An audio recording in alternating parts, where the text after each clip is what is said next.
क्या कभी ये सवाल मन में आया है कि जब कोई नई रिसर्च सामने आती है तो हम उस पर आंख मूंद कर भरोसा कैसे कर लेते हैं?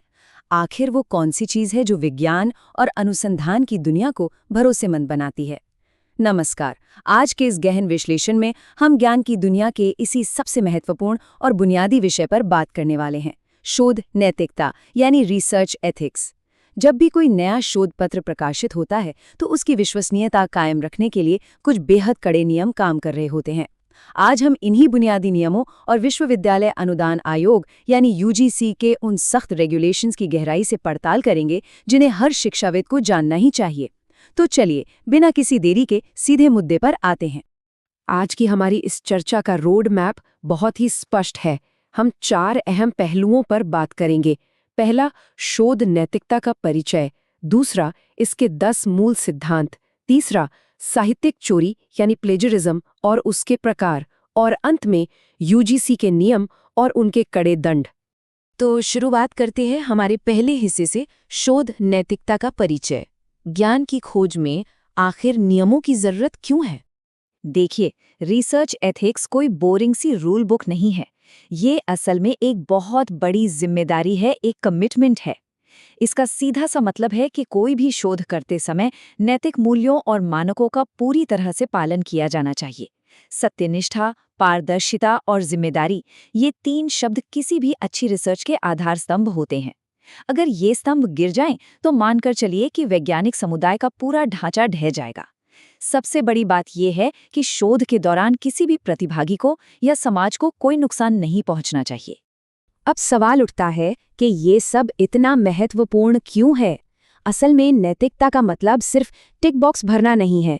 ये विज्ञान और समाज के बीच के उस नाजुक रिश्ते को बचाता है जो भरोसे पर टिका है। जब वैज्ञानिक ज्ञान विश्वसनीय होता है, तभी आम जनता उस पर विश्वास करती है।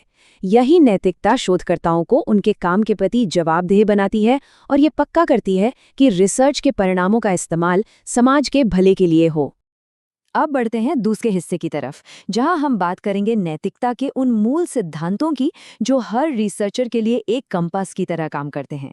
शोध नैतिकता के कुल 10 प्रमुख सिद्धांत हैं। चलिए पहले 5 पर नजर डालते हैं। सबसे पहला है मौलिकता एवं प्रामाणिकता, मतलब काम पूरी तरह अपना होना चाहिए। दूसरा है तथ्यों का सही प्रस्तुतिकरण, जिसका सीधा अर्थ है कि डेटा में किसी भी तरह की हेराफेरी या मनगढ़ंत आंकड़े बिल्कुल नहीं चलेंगे। तीसरा, अगर किसी और के काम का रेफरेंस लिया है तो उचित उद्धरण या साइटेशन देना लाजमी है।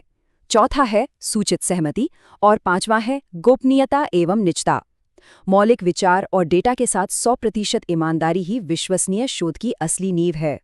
इन सिद्धांतों में एक शब्द पर थोड़ा और गौर करना बहुत जरूरी है, इन्फॉर्म्ड कंसेंट या सूचित सहमति। जब भी किसी रिसर्च में इंसानों को शामिल किया जाता है तो ये नियम पत्थर की लकीर बन जाता है। इसे किसी भी कीमत पर तोड़ा नहीं जा सकता। रिसर्च में हिस्सा लेने वालों को पूरी तरह से पता होना चाहिए कि उनके साथ क्या होने वाला है और उनकी सहमति 100% स्वैच्छिक होनी चाहिए, बिना किसी भी दबाव के। बाकी 5 उसूल भी उतने ही जरूरी हैं। छठा नियम कहता है कि शोध से किसी को शारीरिक या मानसिक हानि नहीं होनी चाहिए। 7वां है निष्पक्षता एवं वस्तुनिष्ठता। एक रिसर्चर को अपने व्यक्तिगत पूर्वाग्रहों यानी बायस को बाहर ही छोड़ना पड़ता है। 8वां नियम ये तय करता है कि रिसर्च में शामिल सभी लोगों को उनके काम का सही श्रेय मिले। 9वां है हितों के टकराव का खुलासा। और 10वां है एक ही काम को बार बार अलग अलग जगहों पर छापने से बचना। सही क्रेडिट देना और निष्पक्ष रहना वैज्ञानिक रिकॉर्ड को एकदम साफ बनाए रखता है। यहाँ कॉन्फ्लिक्ट ऑफ इंटरेस्ट यानी हितों के टकराव को समझना काफी दिलचस्प है। जरा सोचिए, अगर किसी रिसर्चर को किसी ऐसी कंपनी से फंडिंग मिल रही है जिसके प्रोडक्ट पे वो रिसर्च कर रहा है, तो क्या उसके परिणाम पूरी तरह से निष्पक्ष होंगे? शायद नहीं। इसीलिए ये नियम साफ कहता है कि ऐसे किसी भी छिपे हुए वित्तीय या व्यक्तिगत हित का खुलासा सबसे पहले कर दिया जाना चाहिए, क्योंकि ये छिपे हुए इरादे किसी भी शानदार रिसर्च की निष्पक्षता को अंदर ही अंदर खोखला कर सकते हैं। चलिए अब इस चर्चा के तीसरे और सबसे पेचीदा हिस्से की तरफ चलते हैं, साहित्यिक चोरी या जिसे हम प्लेजरिज्म कहते हैं। प्लेजरिज्म के प्रकारों को गहराई से समझने से पहले एक बड़ा ही मजेदार लेकिन गहरा सवाल सामने आता है। क्या कोई इंसान अपना ही काम चुरा सकता है? सुनने में थोड़ा अजीब और विरोधाभासी लगता है ना। आखिर जो चीज अपनी है उसे भला कोई कैसे चुरा सकता है? लेकिन अकादमिक दुनिया में इसका जवाब आपको चौंका सकता है। जी हाँ, बिल्कुल। इसका जवाब है हाँ। इसे शिक्षा की भाषा में स्व साहित्यिक चोरी या सेल्फ प्लेजरिज्म कहा जाता है। मान लीजिए किसी रिसर्चर ने अपना कोई काम पहले ही प्रकाशित कर लिया है। अब अगर वो उसी काम को बिना ये बताए, यानी बिना उचित साइटेशन के, किसी नए रिसर्च पेपर में नए काम की तरह इस्तेमाल करता है, तो ये एक बहुत ही गंभीर अकादमिक अपराध है। रिसर्च में पुराना काम चाहे अपना ही क्यों ना हो, उसका संदर्भ देना अनिवार्य है। अब साहित्यिक चोरी के दो बहुत ही आम जाल को देखते हैं। एक तरफ है प्रत्यक्ष साहित्यिक चोरी या डायरेक्ट प्लेजरिज्म। ये बिल्कुल सीधा कॉपी पेस्ट है, किसी किताब या वेबसाइट से हूबहू शब्द उठा लिए। दूसरी तरफ है मोज़ाइक साहित्यिक चोरी, जो थोड़ी चालाकी भरी होती है। इसमें अलग अलग स्रोतों से छोटे छोटे टुकड़े लिए जाते हैं और उन्हें मिलाकर एक नया पैराग्राफ बना दिया जाता है, वो भी बिना कोई क्रेडिट दिए। ये बिल्कुल अलग अलग टुकड़ों को जोड़कर बनाई गई एक मोज़ाइक पेंटिंग जैसा है, जो दिखने में नया लगता है लेकिन असल में पूरी तरह से चोरी किया गया होता है। और फिर आता है बौद्धिक संपदा की चोरी का सबसे चरम रूप, पूर्ण साहित्यिक चोरी। जैसा कि नाम से ही साफ है, इसमें किसी और की पूरी रिसर्च या असाइनमेंट को उठाया जाता है, उस पर अपना नाम चिपकाया जाता है और सबमिट कर दिया जाता है। ये सबसे बड़ा और सबसे स्पष्ट अकेडमिक धोखा है।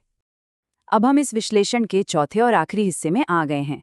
यहाँ हम वास्तविकता का सामना करेंगे और जानेंगे यूजीसी के उन कड़े नियमों और दंड के बारे में जो इन गलतियों पर लागू होते हैं। भारत के उच्च शिक्षा संस्थानों में साहित्यिक चोरी पर लगाम कसने के लिए विश्वविद्यालय अनुदान आयोग यानी यूजीसी ने 2018 में एक बेहद सख्त रेगुलेशन लागू किया। और सबसे खास बात यह है कि ये कानून सिर्फ कागजी चेतावनियों तक सीमित नहीं है, ये पूरी तरह से एक गणितीय समानता सूचकांक या सिमिलैरिटी इंडेक्स पर काम करता है। आधुनिक सॉफ्टवेयर के जरिए ये बारीकी से मापा जाता है कि किसी भी रिसर्च में कितनी प्रतिशत सामग्री बिना उचित संदर्भ के किसी और की ली गई है। अब इस टेबल को जरा ध्यान से देखते हैं। दंड का स्तर सीधा इस बात पर निर्भर करता है कि गलती कितनी बड़ी है। अगर सॉफ्टवेयर में समानता 10% तक आती है तो इसे सामान्य माना जाता है और इसके लिए कोई दंड नहीं है। लेकिन अगर ये आंकड़ा 10% से 40% के बीच है तो इसे लेवल 1 का अपराध माना जाता है। इसमें रिसर्चर को अपने काम में सुधार करने का सिर्फ एक मौका दिया जाता है। मामला तब गंभीर हो जाता है जब समानता 40% से 60% के बीच पाई जाती है। ये लेवल 2 है।